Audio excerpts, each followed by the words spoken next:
How is politics different today from when you were coming up? Well, there are many, many, many differences, but from a visual and an effective standpoint, it's the media. Uh, when I was coming up, you only had the papers, and it was in the newspapers that you got your news, or you had radio. And of course, it required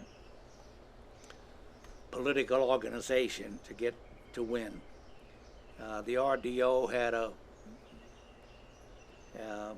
the 18 wards in the city.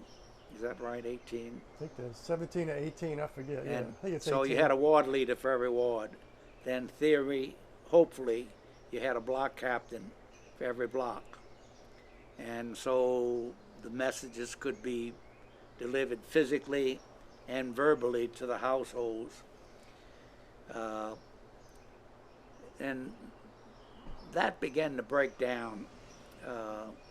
I had something to do with breaking it down in the city because I didn't want to have every time there was a block captain, he had to have a job at City Hall. Then I wanted to divorce a little bit from the political structure. I don't mean I wasn't political. I just didn't want that kind of tight structure. But then television came in.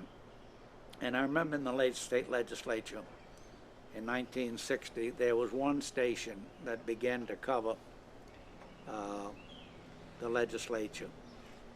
And it was amazing how many people saw what was happening in the legislature through that one television station. Later on, I forget whether it was a year, 2, 3, how many years passed, another station came aboard. But people were watching on television, and